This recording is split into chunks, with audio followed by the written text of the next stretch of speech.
सभ्यता का रहस्य। यूं तो मेरी समझ में दुनिया की 1001 बातें नहीं आती, जैसे लोग प्रात काल उठते ही बालों पर छुरा क्यों चलाते हैं। क्या अब पुरुषों में भी इतनी नज़ाकत आ गई है कि बालों का बोझ उनसे नहीं संभलता। एक साथ ही सभी पढ़े लिखे आदमियों की आंखें क्यों इतनी कमजोर हो गई है। दिमाग की कमजोरी ही इसका कारण है या और कुछ। लोग किताबों के पीछे क्यों इतने हैरान होते हैं, इत्यादि। लेकिन इस समय मुझे इन बातों से मतलब नहीं। मेरे मन में एक नया प्रश्न उठ रहा है और उसका जवाब मुझे कोई नहीं देता। प्रश्न यह है कि सभ्य कौन है और असभ्य कौन। सभ्यता के लक्षण क्या है। सरसरी नज़र से देखिए तो इससे ज्यादा आसान और कोई सवालहीन होगा। बच्चा बच्चा इसका समाधान कर सकता है। लेकिन जरा गौर से देखिए तो प्रश्न इतना आसान नहीं जान पड़ता। अगर कोट पतलून पहनना, टाई हैट कॉलर लगाना, मेज पर बैठकर खाना खाना, दिन में 13 बार कोको या चाय पीना और सिगार पीते हुए चलना सभ्यता है, तो उन गोरों को भी सभ्य कहना पड़ेगा जो सड़क पर बैठकर शाम को कभी कभी टहलते नजर आते हैं। शराब के नशे से आंखें सुर्ख, पैर लड़खड़ाते हुए रास्ता चलने वालों को अनायास छेड़ने की धुन। क्या उन गोरों को सभ्य कहा जा सकता है? कभी नहीं। तो यह सिद्ध हुआ कि सभ्यता कोई और ही चीज है। उसका देह से इतना संबंध नहीं है जितना मन से। मेरे इने गिने मित्रों में एक राय रतन किशोर भी है। आप बहुत ही सहृदय, बहुत ही उदार, बहुत शिक्षित और एक बड़े ओहदेदार है। बहुत अच्छा वेतन पाने पर भी उनकी आमदनी खर्च के लिए काफी नहीं होती। 1/4 वेतन तो बंगले ही की भेंट हो जाती है।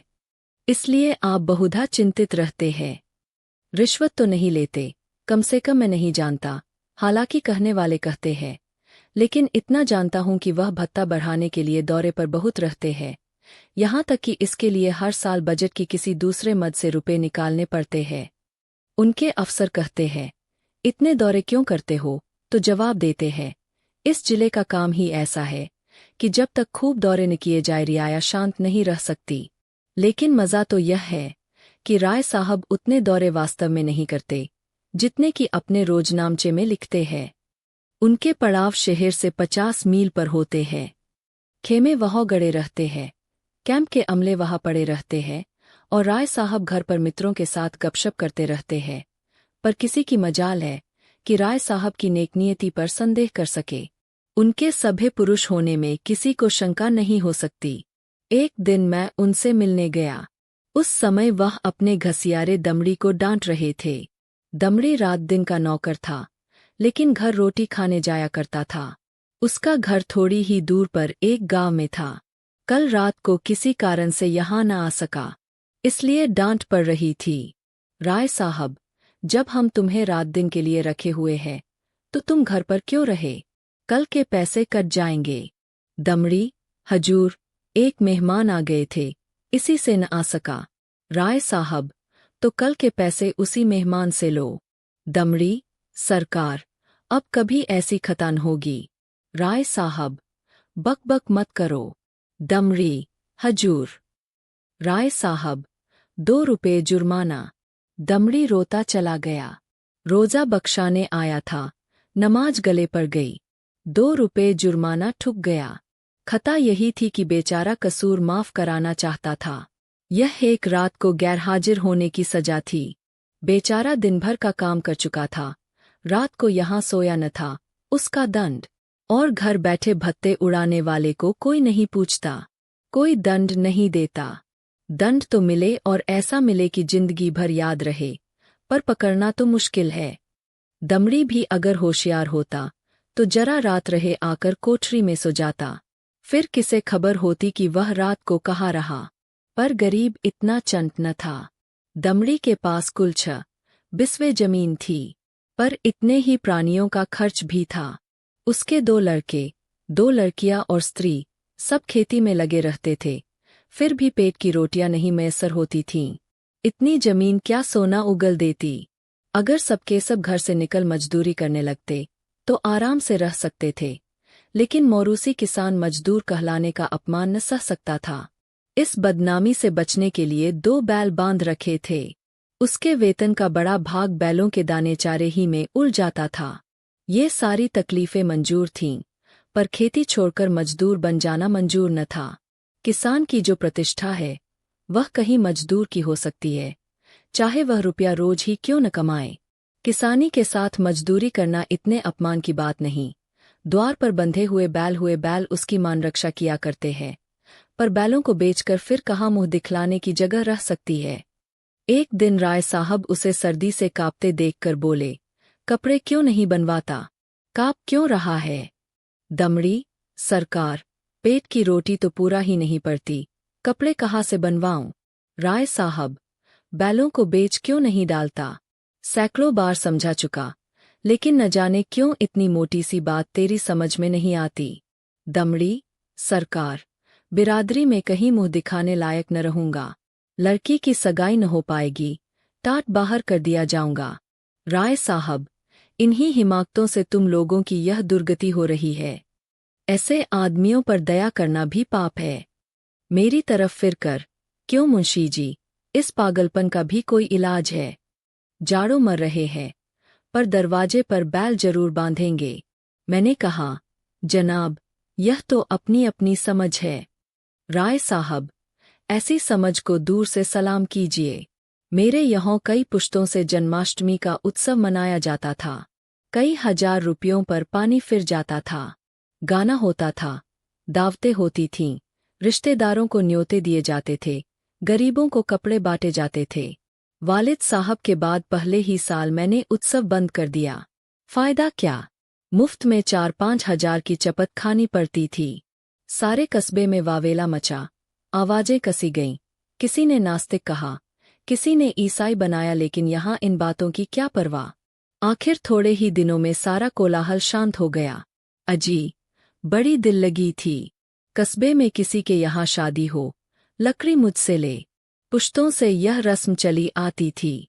वालिद तो दूसरों से दरख्त मोल लेकर इस रस्म को निभाते थे। थी हिमाकत या नहीं, मैंने फौरन लकड़ी देना बंद कर दिया। इस पर भी लोग बहुत रोए धोए, लेकिन दूसरों का रोना धोना सुनूं या अपना फायदा देखूं। लकड़ी से कम 500 रुपये सालाना की बचत हो गई। अब कोई भूलकर भी इन चीजों के लिए दिक करने नहीं आता। मेरे दिल में फिर सवाल पैदा हुआ, दोनों में कौन सभ्य है? कुल प्रतिष्ठा पर प्राण देने वाले मूर्ख दमड़ी, या धन पर कुल मर्यादा को बलि देने वाले राय रतन किशोर? राय साहब के इजलास में एक बड़े मार्के का मुकदमा पेश था। शहर का एक रईस खून के मामले में फंस गया था। उसकी जमानत के लिए राय साहब की खुशामदेह होने लगीं। इज्जत की बात थी। रईस साहब का हुक्म था कि चाहे रियासत बिक जाए, पर इस मुकदमे से बेदाग निकल जाऊं। डालियां लगाई गईं, सिफारिशें पहुंचाई गईं, पर राय साहब पर कोई असर न हुआ। रईस के आदमियों को प्रत्यक्ष रूप से रिश्वत की चर्चा करने की हिम्मत न पड़ती थी। आखिर जब कोई बस न चला, तो रईस की स्त्री से मिलकर सौदा पटाने की ठानी। रात के 10 बजे थे। दोनों महिलाओं में बातें होने लगीं। 20,000 की बातचीत थी। राय साहब की पत्नी तो इतनी खुश हुई कि उसी वक्त राय साहब के पास दौड़ी हुई आई और कहने लगी, ले लो, ले लो। राय साहब ने कहा, इतनी बेसब्र न हो, वह तुम्हें अपने दिल में क्या समझेंगी? कुछ अपनी इज्जत का भी ख्याल है या नहीं? माना कि रकम बड़ी है, और इससे मैं एक बारगी तुम्हारी आए दिन की फरमाइशों से मुक्त हो जाऊंगा, लेकिन एक सिविलियन की इज्जत भी तो कोई मामूली चीज नहीं है। तुम्हें पहले बिगड़कर कहना चाहिए था कि मुझसे ऐसी बेदूदी बातचीत करनी हो, तो यहाँ से चली जाओ। मैं अपने कानों से नहीं सुनना चाहती। स्त्री, यह तो मैंने पहले ही किया, बिगड़कर खूब खरी खोटी सुनाई। क्या इतना भी नहीं जानती? बेचारी मेरे पैरों पर सर रखकर रोने लगी।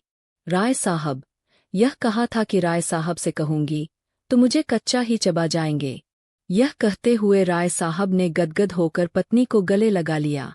स्त्री, अजी, मैं न जाने ऐसी कितनी ही बातें कह चुकी, लेकिन किसी तरह टाले नहीं टलती। रो रो कर जान दे रही है। राय साहब, उससे वादा तो नहीं कर लिया? स्त्री, वादा? मैं रुपए लेकर संदूक में रख आई।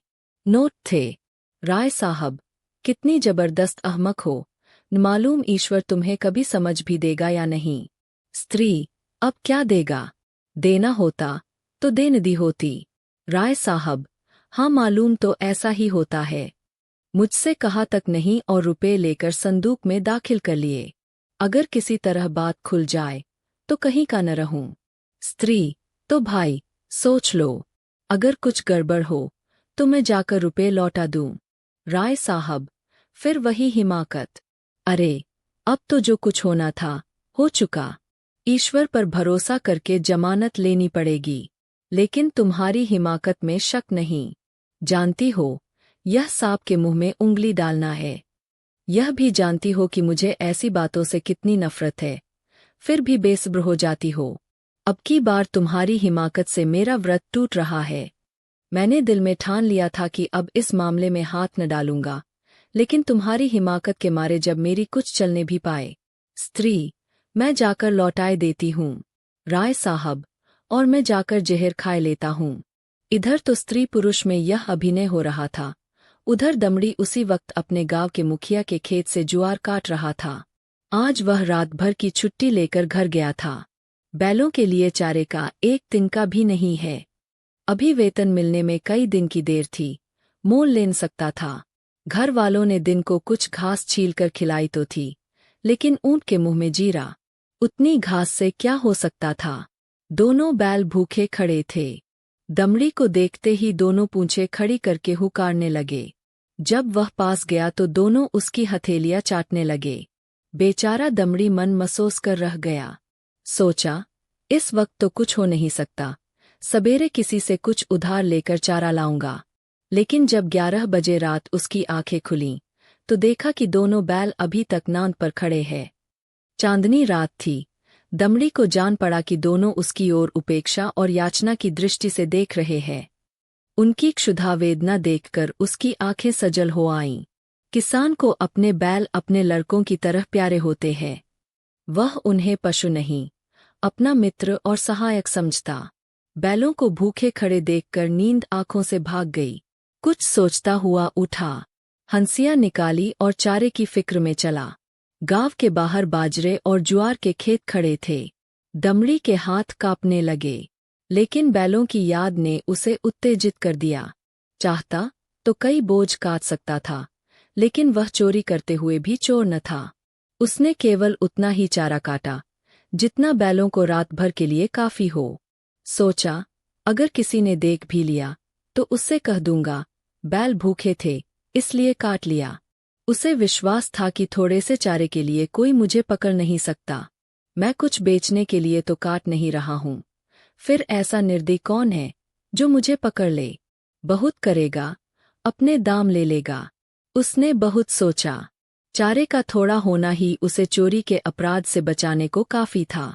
चोर उतना काटता जितना उससे उठ सकता। उसे किसी के फायदे और नुकसान से क्या मतलब।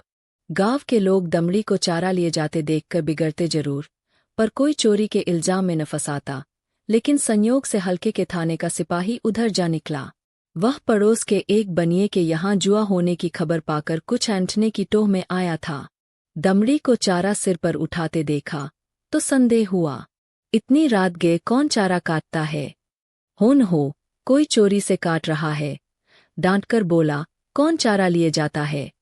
खड़ा रह। दमड़ी ने चौंक कर पीछे देखा तो पुलिस का सिपाही। हाथ पांव फूल गए, कांपते हुए बोला, हुजूर, थोड़ा ही सा काटा है, देख लीजिए।